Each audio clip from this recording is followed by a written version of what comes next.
As we kick off a new trading week, Wall Street is eyeing new records. We're seeing the Dow Industrials trade at new record highs and the S&P 500 eyeing a new record close. Now, joining me this afternoon is Peter Cardillo of First Standard Financial. He joins me after this weekend's events in Italy. Peter, thanks for joining me today. Good to be back. Well, Italy's prime minister announced his resignation after the referendum retreat. We saw wild swings for euro-dollar. But what is the future of the euro ahead of this week's ECB meeting? Well, I was somewhat surprised at the percentage of this defeat.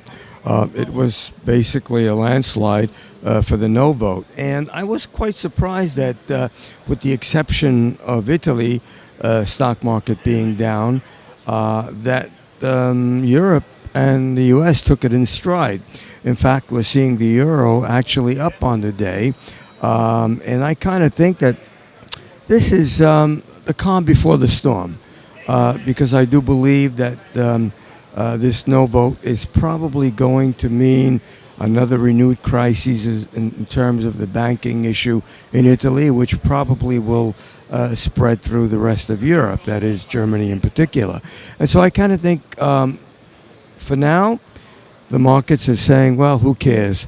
But I think it's going to be a bit of a problem going forward for the euro.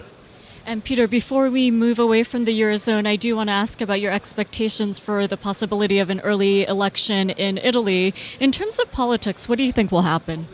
I'm not sure if we'll see an early elections, but obviously there will be some of the parties that will be calling for that.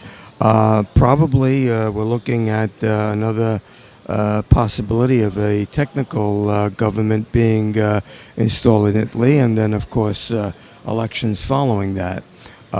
It was a pretty big upset, and as I said, I'm just surprised that the markets have not reacted in a negative way.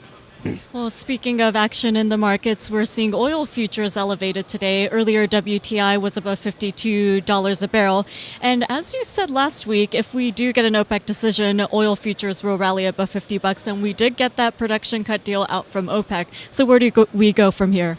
I think we see $55. By the way, Brent did trade as high as $55 this morning. I think we're going to see the WTI here in New York trade between $52.5 and $55 by year end, and then possibly $60 in the first quarter of the new year.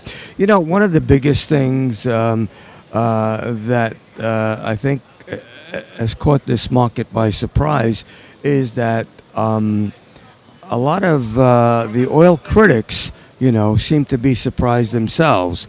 And I think that's a good sign that the market actually believes that OPEC is probably going to stick to this agreement because of that 6-month revisiting of the agreement. And I think that means that, of course, there'll be some cheating. There's no question about that. But I think it'll be limited. And I think that the market is basically now in the process of rebalancing itself. And so with the agreement and with the process that already was in place of the market rebalancing, I think higher oil prices are here to stay.